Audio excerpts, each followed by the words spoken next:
اللہم من احییتہ منا فاحیہ علی الاسلام ومن توفیتہ منا فتوفہ علی الایمان آمین آمین۔ کل نفس ذائقۃ الموت، یہ قرآن حکیم میں کئی دفعہ یہ آیت ریپیٹ ہوئی ہے کہ ہر جان کو موت کا مزہ چکھنا ہے، اور یہ بات بالکل طے ہے کہ ہر شخص کی موت کی جگہ، ٹائم، سیکنڈز تک اللہ تعالیٰ نے ڈیفائن کر دی ہے اس کی تقدیر میں، وہ آگے پیچھے نہیں ہو سکتی، نیور، ناٹ ایٹ آل۔ اور یہ جو بخاری مسلم میں آیا نا کہ جو شخص چاہتا ہے کہ اس کی عمر دراز کر دی جائے، اس کے رزق میں فراوانی ہو، وہ اپنے رشتہ داروں کے ساتھ حسن سلوک کرے، تو یہ بھی تقدیر میں لکھا ہوا ہوگا کہ اس کی عمر ہے 60 سال، لیکن یہ اپنے رشتہ داروں کے ساتھ حسن سلوک کرے گا، اللہ تعالیٰ اس کی عمر 70 سال کر دے گا، وہ بھی لکھا ہوگا، وہ 70 ہی ڈیفائن ہوئی ہے، وہ 60 کا 70 بننے کے بعد جو 70 ہے وہ اللہ تعالیٰ نے لکھا ہوا ہے، ٹھیک ہو گیا جی؟ تو یہ اللہ تعالیٰ کے یعنی فیصلے ہیں۔ قرآن حکیم بالکل واضح ہے، سورہ آل عمران میں آتا ہے کہ جب غزوہ احد کے موقع کے اوپر منافقین نے کہا نا کہ ہم نے اپنے بھائیوں کو منع کیا تھا کہ احد کے میدان میں نہ جاؤ ورنہ قتل ہو جاؤ گے، تو اللہ تعالیٰ نے فرمایا اگر ان کی موت کا وقت آ چکا ہوتا یہ خود کھنچے چلے جاتے اپنی مقتل گاہوں کی طرف، یہ اپنے آپ کو روک بھی نہ پاتے۔ پھر سورہ نساء میں آیا کہ تم اپنے آپ کو مضبوط قلعوں میں بھی بند کر لو نا، موت تمہیں وہاں پہ بھی آ کے جائے گی، وہ موت کو آپ ٹال نہیں سکتے، ایک لمحہ نہ آگے ہوگی نہ پیچھے۔ سورہ لقمان کے بالکل اینڈ میں آتا ہے نا کہ 5 علوم اللہ تعالیٰ کے ساتھ خاص ہیں، ان میں ایک ہے کہ کوئی جان نہیں جانتی کہ اس کو کس زمین میں موت آئے گی، ہاں اللہ تعالیٰ وحی کے ذریعے بتا دے، جیسے مسلم شریف میں حدیث ہے نبی صلی اللہ علیہ وآلہ وسلم نے غزوہ بدر سے ایک دن پہلے زمین پہ لکیریں کھینچ دی تھی بدر کے میدان میں، یہاں کل ابو جہل کی لاش ہوگی، یہاں عتبہ کی ہوگی، یہاں امیہ ابن خلف کی ہوگی۔ سر اب آپ عمر سیریز دیکھیں نا، وہاں آپ کو لاشیں پڑی ہوئی نظر بھی آئیں، ٹھیک ہو گیا جی؟ تو یہ آپ صلی اللہ علیہ وآلہ وسلم نے پہلے ڈیفائن کر دی تھی ساری چیزیں، تو یہ اللہ تعالیٰ نے آپ کو وحی کے ذریعے بتایا تھا، اللہ تعالیٰ بتا سکتا ہے اپنے پیغمبر کو، تو واقعی موت کا وقت مقرر ہے، وہ ٹل نہیں سکتا۔ لیکن اس پہ یہ بھی سوال ہوتا ہے کہ اگر کوئی شخص کسی کو قتل کر دے تو پھر اس کا کیا قصور ہے؟ وہ اللہ تعالیٰ کا ایک قانون ہے، اس نے مرنا تو تھا، اس میں کوئی شک نہیں ہے، لیکن دنیا میں اللہ تعالیٰ نے رولز اور ریگولیشن کے ساتھ دنیا کو جوڑا ہوا ہے۔ سورۃ البقرہ میں آیا کہ قصاص میں انسانیت کی زندگی ہے، سورۃ المائدہ میں آیا جس نے ایک جان کو ناحق قتل کیا اس نے پوری انسانیت کو قتل کیا، اور جس نے ایک شخص کی جان بچائی پوری انسانیت کی جان بچائی۔ لہٰذا یہ جو کوئی کسی کو قتل کرے گا تو قرآن میں ہے قصاص کے اندر انسانیت کی زندگی ہے۔ انسانیت 2 چیزوں پہ چل رہی ہے، احترام جان اور احترام مال۔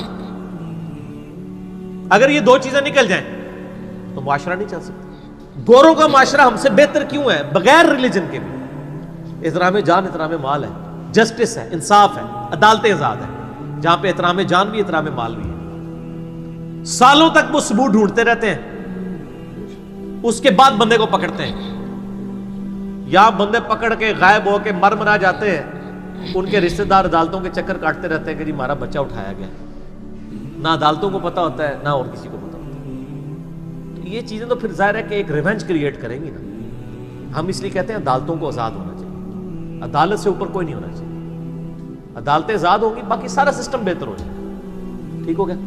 تو یہ یعنی اللہ تعالیٰ نے وقت مقرر کر دیا ہے، وہ آگے پیچھے نہیں ہوگا۔ اور آپ دیکھتے ہیں کتنے لوگ موت کے منہ سے واپس آ جاتے ہیں۔ حضرت خالد بن ولید رضی اللہ تعالیٰ 100 سے زیادہ مار کے لڑے انہوں نے، اور جب موت کا وقت قریب آیا وہ کہتے ہیں میرے جسم کا کوئی ایک حصہ بھی ایسا نہیں جہاں پہ کسی نیزے یا تلوار کا نشان موجود نہ ہو۔ یہ عمر سیریز میں انہوں نے ان کی موت کا وقت فلمایا ہے، ابو دردہ ان کے پاس بیٹھے ہوئے ہیں اور وہ کہتے ہیں دیکھ لو اگر موت میدان جنگ میں آنی ہوتی نا ابو دردہ تو میرے جسم کا ایک حصہ بھی ایسا نہیں جہاں پہ کوئی زخم نہ ہو، اور میں ایک بوڑھے اونٹ کی طرح بستر مرگ پہ مر رہا ہوں۔ میدان جنگ میں نہیں شہادت ملی، شہادت اتنی آسانی سے نہیں مل جاتی انسان کو، وہ اللہ تعالیٰ جس کے لیے ڈیفائن کرے گا۔ باقی یہ ہے کہ اللہ تعالیٰ نے ان کو ایک فضیلت دی کہ وہ اللہ کی تلوار تھے، ظاہر ہے تلوار تو ٹوٹ نہیں سکتی تھی، تو جو لوگ اللہ کے لیے زندگی گزارے وہ عام حالت میں بھی مرے اللہ تعالیٰ ان کو شہادت کا رتبہ عطا فرما دیتا ہے۔ میدان جنگ میں جانے سے موت نہیں آتی، کتنے لوگ موت کے منہ سے واپس آتے ہیں، اور سر ایئر کریش میں لوگ بچ گئے ہوئے ہیں، اور تو اور چھوڑ دیں جہاں پہ کوئی انسان امیجن نہیں کر سکتا، کئی بم پھٹتے ہیں، بندے مر جاتے ہیں، کسی عورت نے بچہ اٹھایا ہوا ہے، بچہ سیدھا سلامت مل جاتا ہے وہاں سے، یہ اللہ کے فیصلے ہیں کس کے لیے کیا زندگی رکھی ہے. وہ اسی لیے کہا جاتا ہے نا کہ مارنے والے سے جو بچانے والا جو ہے نا وہ بڑا ہے. یعنی وہ ویسے تو مارنے والا بھی اللہ ہی ہوتا ہے، لیکن وہ اس حوالے سے کہا جاتا ہے کہ دنیا میں اگر کوئی سمجھتا ہے نا کسی شخص کو مار سکتا ہے تو، اور اگر اللہ نے اس کی موت نہیں لکھی ہوئی تو نہیں ہے. موت انسان کی زندگی کی حفاظت کرتی ہے سر. میری سب سے بڑی محافظ میری موت ہے. اگر میری موت لکھی ہوئی ہے نا 2050 کے اندر، پوری دنیا مل کے بھی مجھے 2049 میں بھی نہیں مار سکتی. آج 2018 میں تو تصور بھی نہیں. اور اگر میری زندگی لکھی ہوئی ہے 2018 میں ختم ہونی، چاہے وہ ایئر کریش کے اندر ہو، چاہے وہ ہارٹ فیٹ کے ذریعے ہو، چاہے وہ گردوں کے فیلئر کے ذریعے ہو، چاہے برین ہیمریج کے ذریعے ہو، کسی بھی ذریعے سے ہو، تو کوئی اسے بڑھا نہیں سکتا. دیکھ لینا آپ پچھلے دنوں کتنا بڑا ایک واقعہ ہوا ہے. یعنی ہمارے پاکستان میں 3 ٹائمز جو پرائم منسٹر رہے ہیں نواز شریف صاحب، ان کی بیوی 1 سال سے زیادہ وینٹیلیٹر کے اوپر رہی ہے. ان کے پاس پیسے کی کوئی کمی تھی؟ علاج کرانے کا کوئی ایشو تھا؟ سب کچھ کروایا، بچا سکے؟ نہیں. غریب آدمی تو کہتا ہے پیسے ہوتے تھے شاید بچ ہی جاتا. سر جن کے پاس پیسے ہیں وہ بچا کے بتاتے ہیں. موت کا وقت لکھا ہوا ہے سر، کوئی نہیں ٹال سکتا. صرف پیغمبر کے بارے میں بخاری مسلم میں آتا ہے، عائشہ کہتی ہیں کہ نبی صلی اللہ علیہ وآلہ وسلم فرمایا تھا کہ اللہ تعالیٰ انسان جو پیغمبر ہوتا ہے نا اس کے اوپر یہ آپشن رکھتا ہے کہ وہ چاہے تو ہمیشہ کے لیے زندہ رہے، چاہے اسے موت آ جائے. پیغمبر کے علاوہ کسی اور کے لیے یہ فضیلت نہیں ہے. اور کہتی ہیں کہ بخاری مسلم دونوں میں نے وفات النبی پہ مسئلہ 163 بھی ریکارڈ کروایا، اس میں نے بتایا تھا کہ عائشہ کہتی ہیں نبی صلی اللہ علیہ وآلہ وسلم اپنے موت کے وقت بار بار اوپر سر مبارک یعنی اٹھاتے تھے اور کہتے تھے اللہم الرفیق الاعلیٰ. تو کہتی ہیں میں نے جان لیا کہ حضور اپنی صحت مند زمانے میں کہا کرتے تھے کہ موت کے وقت نبی کے اوپر پیش کیا جاتا ہے، چاہے تو وہ دنیا میں رہے چاہے اسے موت آ جائے. تو مجھے لگتا ہے کہ نبی علیہ السلام پہ اس وقت آفر وہ پیش کی جا رہی ہے اور آپ کہہ رہے ہیں اللہ مجھے رفیق الاعلیٰ کے ساتھ ملا لے. تو میں نے کہا مجھے اب پتہ چل گیا کہ آپ صلی اللہ علیہ وسلم کو یعنی وفات ہو جائے گی آپ کی. یہ نبی کے لیے خاص ہے اور کسی کو کوئی آپشن نہیں ملتا. وہ بخاری مسلم میں موجود ہے نا حدیث، حضرت موسیٰ علیہ السلام کے پاس حضرت اسرائیل علیہ السلام. اسرائیل کا لفظ تو یعنی تفسیر طبری میں اور یہودیوں کے ہاں ملتا ہے، یہ بنی اہل سنت کے ہاں بھی رناؤنڈ ہے. اصل میں لفظ ہے ملک الموت. دونوں لفظ ٹھیک ہے. ملک الموت علیہ السلام حضرت موسیٰ علیہ السلام کے پاس گئے، انہوں نے آگے سے تھپڑ مار دیا، ان کی آنکھ نکل گئی، انسانی شکل میں آئے تھے. تو وہ اللہ تعالیٰ کے پاس شکایت لے کے گئے کہ تو مجھے اس شخص کے پاس بھیج رہا ہے کہ جو مرنا نہیں چاہتا. اللہ تعالیٰ نے فرمایا اس کو جا کے کہو کہ تم جو ہے وہ بیل کی پشت کے اوپر ہاتھ رکھو، تمہارے ہاتھ کے نیچے جتنے بال آ جائیں گے نا اتنے سال بھی زندگی تمہاری اور بڑھا دی جائے، سینکڑوں سال. تو حضرت موسیٰ نے کہا اس کے بعد ان کا اس کے بعد موت. کل نفس ذائقۃ الموت، موت تو سب کو آنی ہے، ایک ہی ہے جسے موت نہیں آنی. یا حی یا قیوم برحمتک استغیث، اے خود سے زندہ اور ہر چیز کو تھامنے والے، باقی وہ سب کو موت آنی ہے. تو انہوں نے کہا پھر بعد میں آنی ہے تو ابھی کیوں نہیں؟ موت نہیں کوئی ٹال سکتا سر، ورنہ پیغمبروں کے لیے ٹل جاتی. وہ پیغمبروں کو جو آفر بھی لگائی گئی ہے وہ یہ نہیں ہے کہ ہمیشہ زندہ رہیں گے، نہیں، قیامت ہے، قیامت میں تو سب کو موت آ ہی جانی ہے. ٹھیک ہے. اور پھر ایک وہ وقت بھی ہوگا جب اللہ تعالیٰ پوچھے گا لمن الملک اليوم، تو کوئی جواب دینے والا نہیں ہوگا، سب کو موت آ چکی ہوگی. سارے فرشتے، جنات، انسان، مخلوقات، اللہ خود ہی جواب دے گا للہ الواحد القہار. سورہ المومن میں آتا ہے آج کے دن اس واحد قہار کی حکومت ہے. پھر اللہ تعالیٰ پوچھے گا کہاں ہے آج وہ جابر حکمران، بڑے بڑے بادشاہ کدھر ہیں؟ تو اللہ کے لیے کوئی مسئلہ ہے کسی کو یعنی پلک جھپکنے میں مسل دینا؟ تو موت اللہ تعالیٰ نے ڈیفائن کی. اور موت کیا، آپ کو جو تکلیفیں پہنچتی ہیں سر وہ بھی ڈیفائنڈ ہے. قرآن میں وَلَنَبْلُوَنَّكُمْ بِشَيْءٍ مِّنَ الْخَوْفِ وَالْجُوعِ وَالنَّقْصِ مِّنَ الْأَمْوَالِ وَالْأَنفُسِ وَالثَّمَرَاتِ. ہم ضرور تمہیں آزمائیں گے تھوڑے سے خوف سے، بھوک سے، جان اور مال میں نقصان سے. پھر چیک کریں گے کون ہے صبر کرنے والا. اور جو صبر کرنے والا ہے اذا اصابتهم مصیبت قالوا انا للہ وانا الیہ راجعون. تو پھر ان لوگوں کے ساتھ اللہ تعالیٰ ہوتا ہے جو کہتے ہیں ہم بھی اللہ کی طرف سے آئے تھے، اللہ کی طرف چلے جائیں گے، یہ تکلیف بھی آئی تھی الٹیمیٹلی تو چلی جائے گی نا. ان اللہ مع الصابرین، اللہ تعالیٰ صبر کرنے والوں کے ساتھ ہے. اس حوالے سے ایک آیت قرآن حکیم کی بڑی کریٹیکل ہے، مجھے ضمناً یاد آ گئی، سورہ الحدید کے اندر ہے. بہت کرٹیکل آیت ہے، اور یہ ٹاپک قرآن حکیم میں صرف سورہ الحدید کے اندر ہی ایڈریس ہوا ہے، اور جس طریقے سے یہ شد و مت کے ساتھ بیان ہوا ہے نا، آیت نمبر 22-23، اعوذ باللہ من الشیطان الرجیم، ما اصاب من مصیبت فی الارض، کوئی مصیبت بھی زمین میں نہیں آتی، ولا فی انفسکم، اور نہ تمہاری جانوں میں، یعنی زمین پہ جتنے زلزلے آتے ہیں، طوفان آتے ہیں، سونامی آتے ہیں، قحط پڑتا ہے، یہ جتنے بھی عذاب آتے ہیں یا تکلیف آتی ہیں، اور نہ تمہاری جان میں، یعنی کسی کو کینسر ہوتا ہے، کسی کے گردے فیل ہوتے ہیں، کسی کی آنکھ ضائع جاتی ہے، کسی کے اوپر فالج کا اٹیک ہو جاتا ہے، کسی کو ہارٹ اٹیک ہوتا ہے، اللہ تعالیٰ فرماتا ہے یہ ساری تکلیف چاہے زمین پہ ہیں یا تمہاری جانوں پہ ہیں، الا فی کتاب من قبل ان نبرأها، وہ تو پہلے ہی ہم نے لوح محفوظ پہ لکھی ہوئی ہے، اس سے پہلے کہ ہم ان کو بھیجے، ڈیفائن ہے، ہونا ہے کہ فلاں تاریخ کو اتنے بجے اس کے ساتھ یہ ہوگا، یہ ڈیفائن ہے۔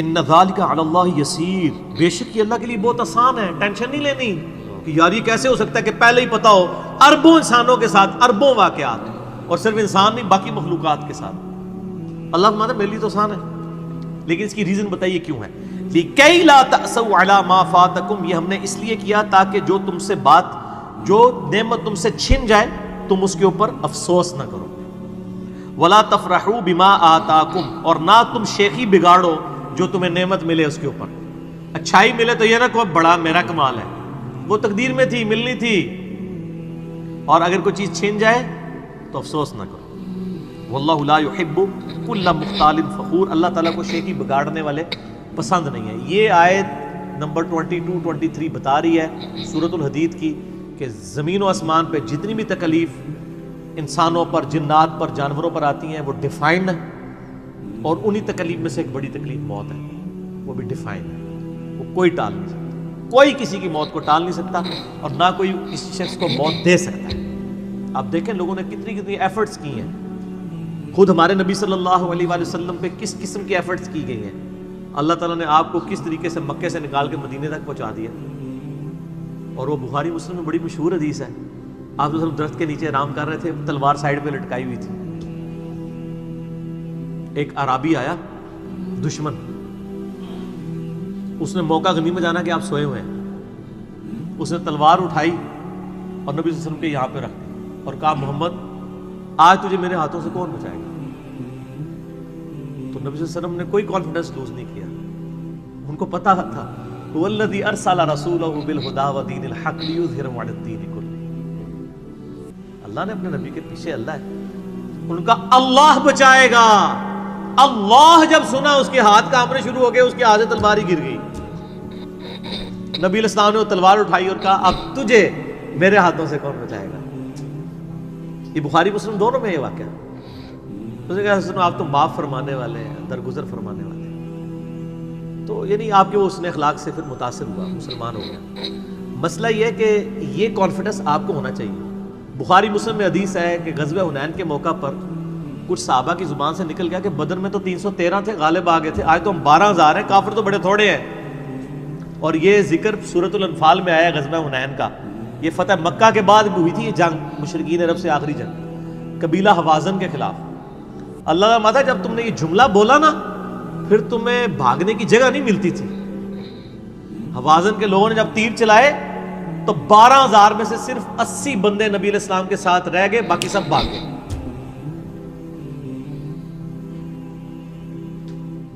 اور صحابہ کہتے ہیں، بخاری مسلم کے الفاظ ہیں، میں نے حضور کی معجزات والا جو لیکچر دیا ہے مسئلہ 131 ABCD اس میں بتایا کہ نبی علیہ السلام اکیلے آگے جا رہے ہیں، انا النبی لا کذب انا ابن عبد المطلب، میں نبی ہوں اس میں کوئی شک نہیں ہے، اور میں عبد المطلب کا بیٹا ہوں۔ یہ رڈز پڑھتے ہوئے آپ صلی اللہ علیہ وسلم اکیلے آگے جا رہے ہیں، اور آپ صلی اللہ علیہ وسلم نے زمین سے یوں مٹھی بھری کنکریوں کی اور یوں کافروں کی طرف، اور فرمایا چہرے مسخ ہو جائیں، آنکھیں اندھی ہو جائیں، اور سب کی ہو گئی، مسلمانوں کو فتح ہو گئی، اور اسی کا ذکر ہے وما رمیت اذ رمیت ولکن اللہ رمی، اے نبی جو آپ نے کنکریاں پھینکی تھی وہ آپ نے نہیں پھینکی تھی، وہ اللہ نے پھینکی تھی، یعنی اللہ کا پیچھے ڈیوائن ڈیسیژن تھا۔ تو کافروں کے خلاف فتح ہو گئی مسلم، یعنی نبی علیہ السلام کا کانفیڈنس لیول یہ تھا کہ اکیلے جا رہے ہیں، یہ نہیں دیکھ رہے کہ ہزاروں لوگ میرا ساتھ چھوڑ گئے ہیں، اکیلے فرنٹ سے لیڈ کر رہے ہیں. تو جن لوگوں کو یعنی اللہ پر یقین ہوتا ہے نا، ان کی یہی حالت ہوتی ہے، اور یہی صحابہ کرام کا یعنی یقین کامل تھا. اس لیے آپ دیکھیں نا، آپ عمر سیریز میں دیکھیں گے حضرت خالد ابن ولید جنگ یمامہ میں جب مسلمانوں کو شکست ہونے لگتی ہے اکیلے آگے جاتے ہیں. جنگ یرموک میں بھی ایسے ہی کرتے ہیں. تو جن کو اعتماد ہوتا ہے نا وہ پھر فرنٹ سے لیڈ کرتے ہیں کہ موت ٹال نہیں سکتی. موت کیا، تکلیف بھی جو آپ کو پہنچنی ہے، اور سر اسی کے ساتھ آپ زندگی گزار سکتے ہیں. اس کے بغیر آپ زندگی نہیں گزار سکتے، کڑ کڑ کے مر جائیں گے. آپ کس چیز کو کیٹر فور کر سکتے ہیں؟ ہم یقین کریں صبح سکول بچوں کو بھیجتے ہیں تو دعائیں پڑھتے رہتے ہیں. کیا ہو سکتا ہے؟ ایکسیڈنٹ ہو سکتا ہے، وہاں پہ بچہ جھولے سے گر سکتا ہے، کسی کی ہڈی ٹوٹ سکتی ہے، کان پٹی پہ لگ جائے ڈیتھ ہو سکتی ہے. یار اتنی چیزوں کو کون کاؤنٹر فار کر سکتا ہے؟ اللہ. تو اللہ پہ توکل کریں، اور جب تکلیف آ جائے انا للہ و انا الیہ راجعون. صحیح مسلم میں حدیث ہے، نبی صلی اللہ علیہ وآلہ وسلم نے فرمایا جو شخص تکلیف کے وقت فوراً پڑھ لے انا للہ و انا الیہ راجعون اللہم اجرنی فی مصیبتی واخلف لی خیرا منہا، اللہ تعالیٰ اس کو اس کا بہتر نعم البدل عطا فرما دے گا. میرے یوٹیوب پہ کلپ بھی ہے اس دعا کے اوپر، مصیبت اور پریشانی کے حوالے سے یعنی بہتری کے لیے دعا، یہ کر کے لکھیں تو آپ کو کھل جائے گا. یہ آپ کو مشکات میں کتاب الجنائز چیپٹر میں پہلی جلد میں دعا مل جائے گی صحیح مسلم کے حوالے سے. ام سلمہ کہتی ہیں کہ جب میرا خامن فوت ہوا تو میں نے یہ فوراً دعا پڑھ لی، انا للہ و انا الیہ راجعون. ہم بھی اللہ کی طرف سے ہیں، اس کی طرف لوٹ کے جانے والے ہیں.